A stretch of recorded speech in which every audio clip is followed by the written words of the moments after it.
Good morning, children. Sairam. Children, today we are going to start the next chapter of our book, Statics for Economics.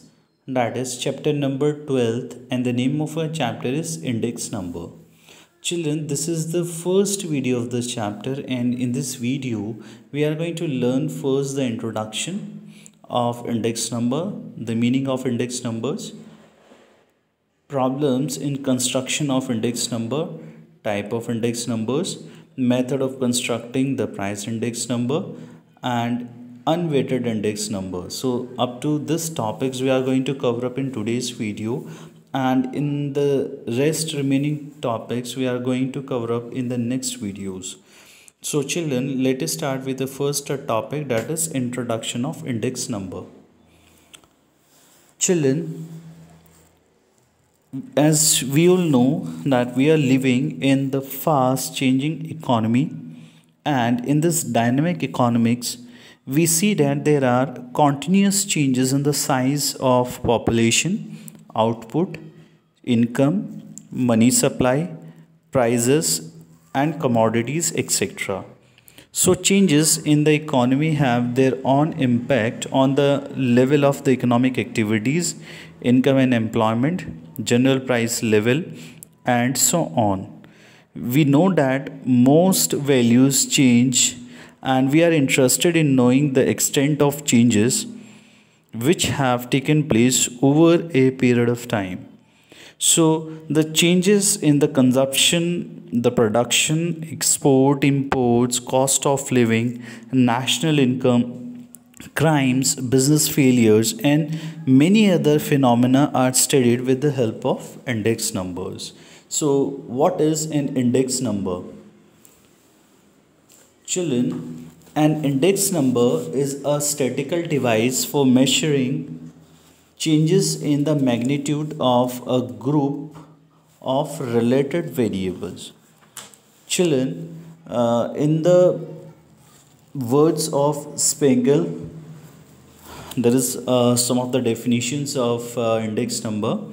Children, an index number is a statistical measure designed to show changes in a variable or group of related variables with respect to the time, geographic location, and other characteristics.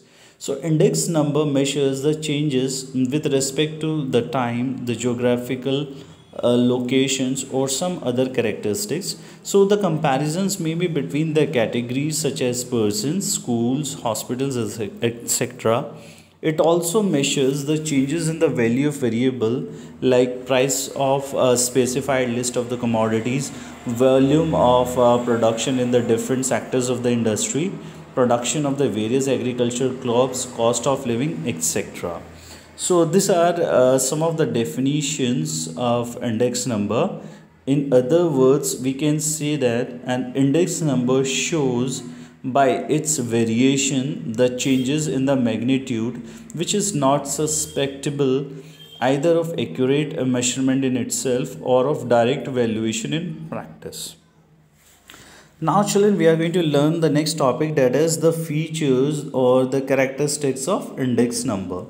Children, the various features and characteristics of index numbers are as follows. The first one is index numbers are specialized averages.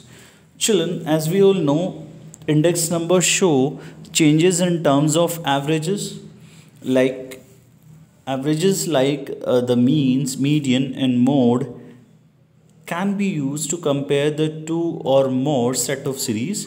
However, if the unit in which the two or more series are expressed are different, or if the series are composed of different type of items, then the average cannot be used to compare them. So in such a case, index number help us in comparing changes in the series. Now the next one is index numbers are expressed in percentage. Children, index numbers index numbers offer a precise measurement of the quantitative change in the concerned variables over the time. So the changes in the magnitude of the group of the various items are being expressed in terms of the percentage, which are independent of the unit of measurement.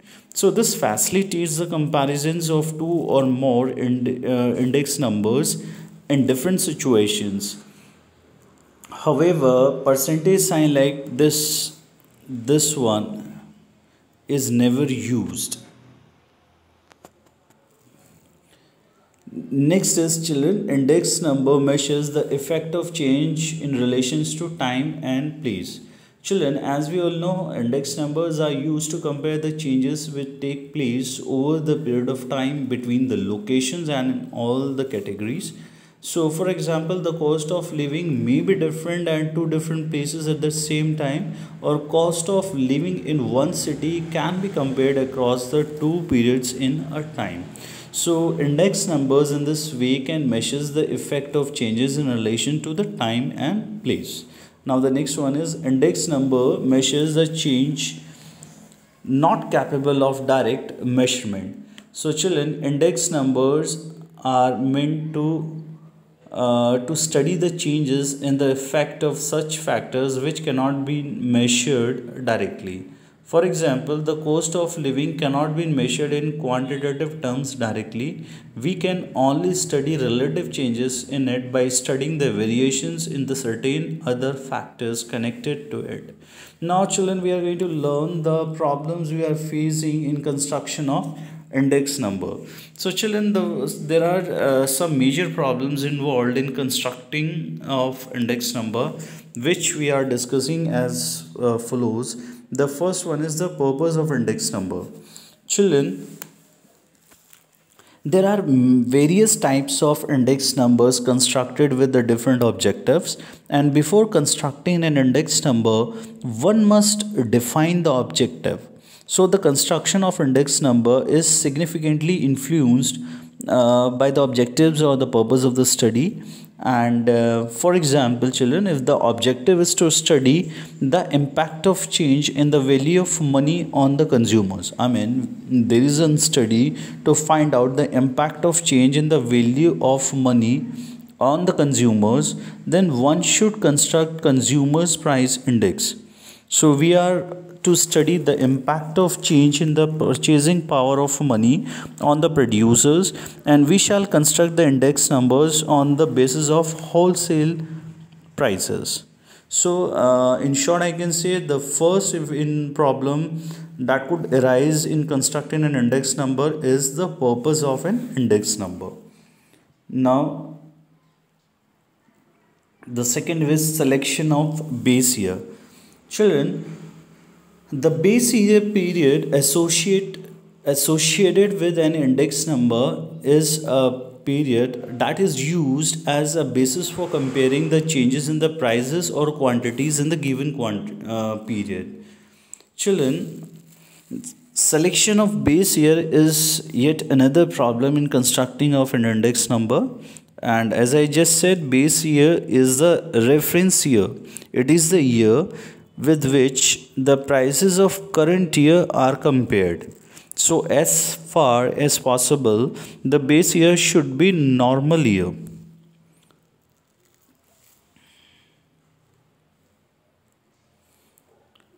The second next is fixed base or chain base.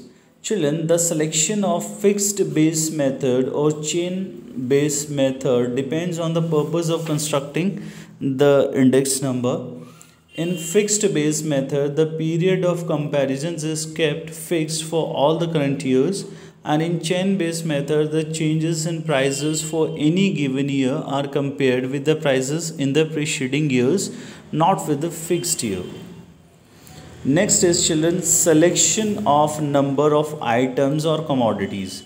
So the number of items to be included in an index number should be determined by the purpose for which the index is constructing. Every index cannot be included in the construction of an index number.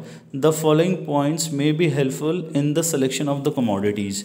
So children, the commodities selected should be representative of the taste, habits and customs of the people for whom the index is meant, and the total number of items should be neither too small nor too large. If the number of item is too small, then the index number will not be representative, and if the total if it is too large, then the index will be more representative, but it will involve the greater cost of greater cost and time. Now the next one is there are some more problems, which is the first one, selection of sources of data. So the data is scattered over a large area, so there are changes which may be misleading. So it is necessary that the data used should be reliable, accurate, adequate, comparable and representative. The price quotations, prices of many commodities vary from place to place, so it is not practically possible to collect the price quotations from all the places. So next is children, selection of the average. So children, the different type of averages such as the arithmetic mean, mean, mode, median, geographic mean, harmonic mean, etc. can be used in preparing the index number. And one thing is very important to understand here, that from the practical point of view, the medians and the mode are not very suitable because of their erratic limitations. So in that way, arithmetic mean and the geographic mean is the best choice of constructing an index number. The next problem arises is the selection of appropriate weights.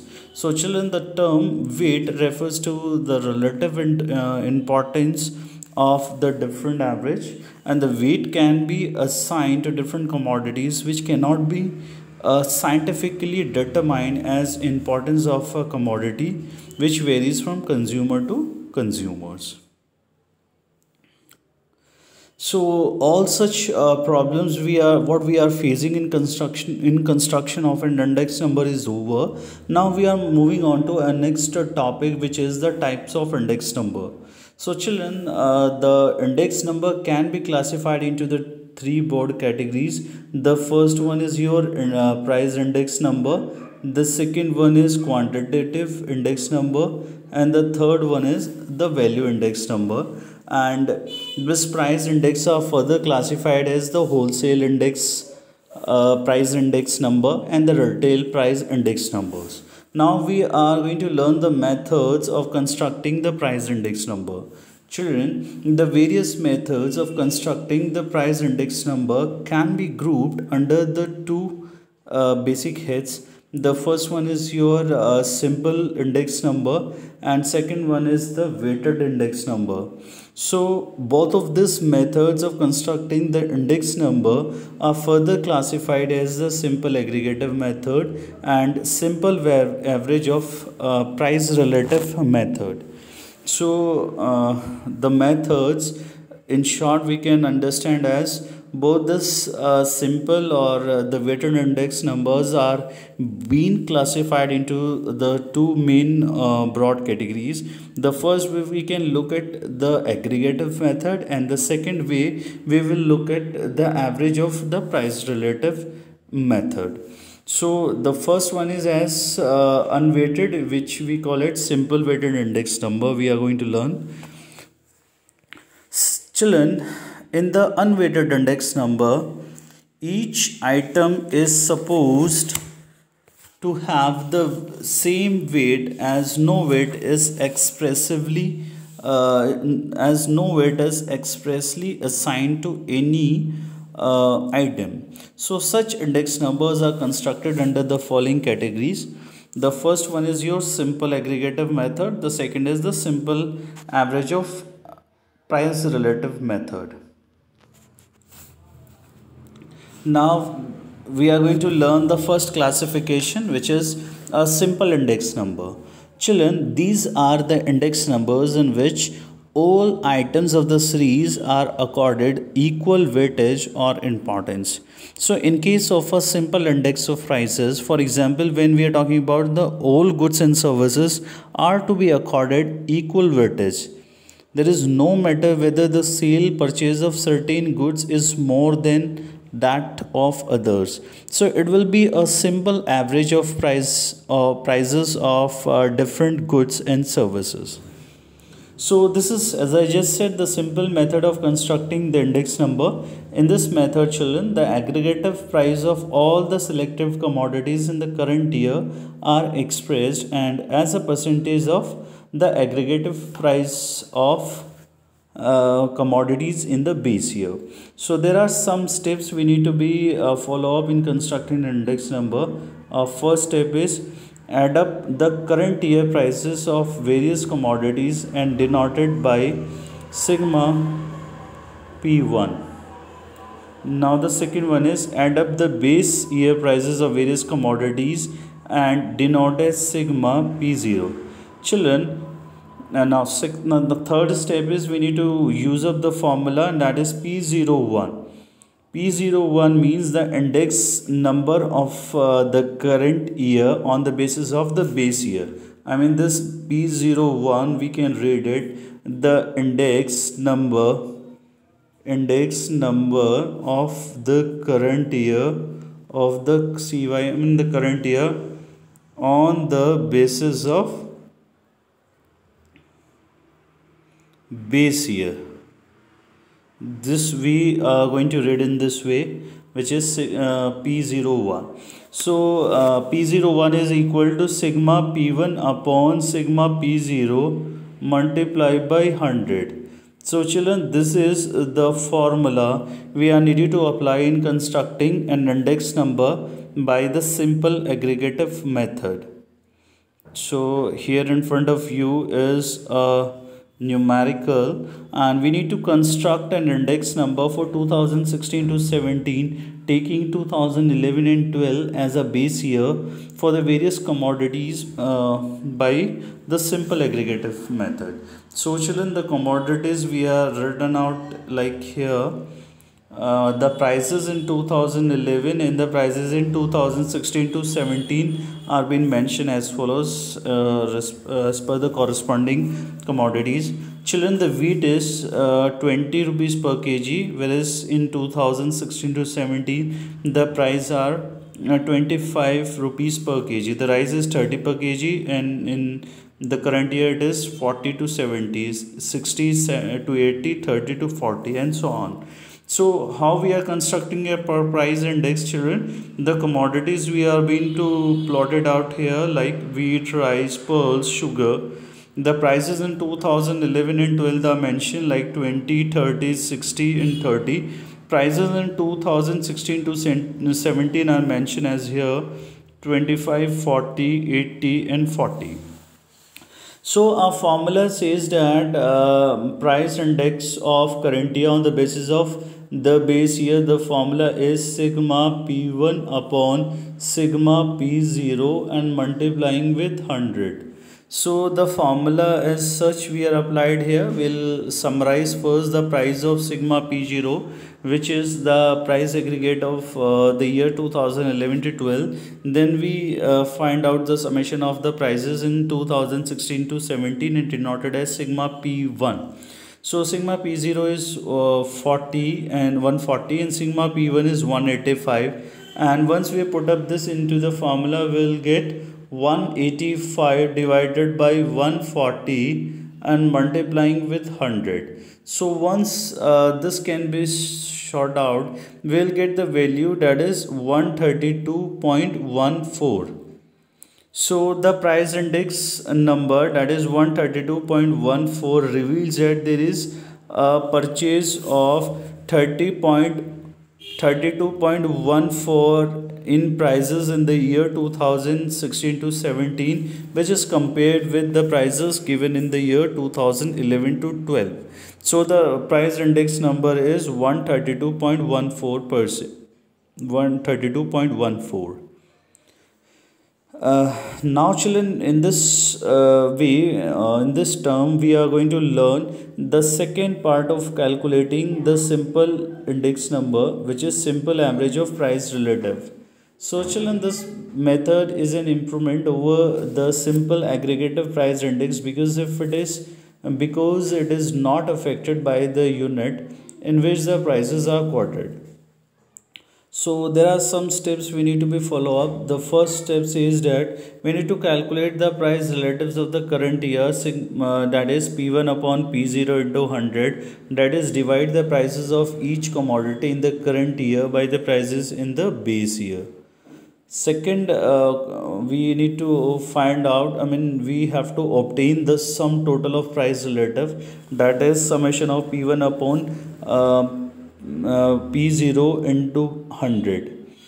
Third is we need to divide the sum total of the prices of all the commodities by the number of the commodities. So the formula in this way will help out, like P01. P01 means is the price of various commodities in the current year as compared with the previous year, that is sigma P1 upon P0 into 100, and this all will be divided by n. So this is the formula we need to apply. So first step, we need to find out the price relative of the current year by dividing the current year prices of each commodity by the prices of the same in the base year.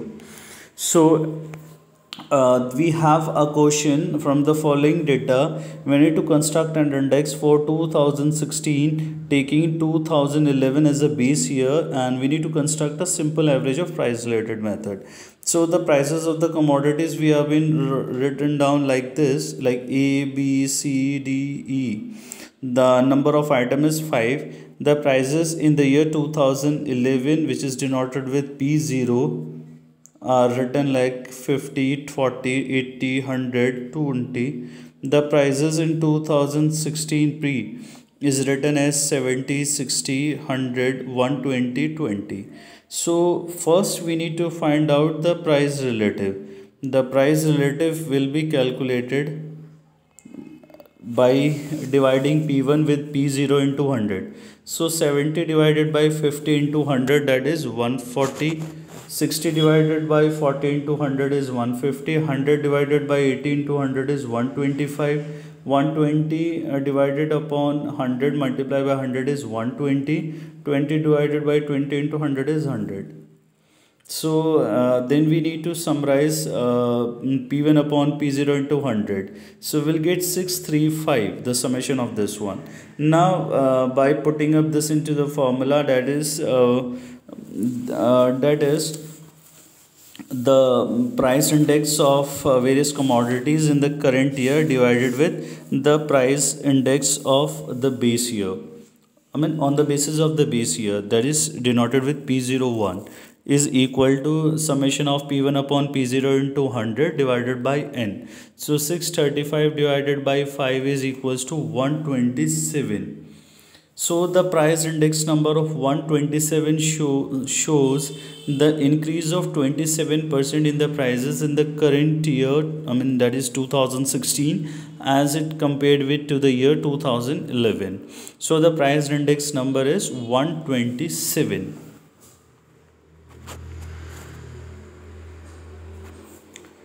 So children, in today's video we have learned the introduction of an index number, the definition of an index number, the features and the characteristics of an index number. We do have learned the types of index number.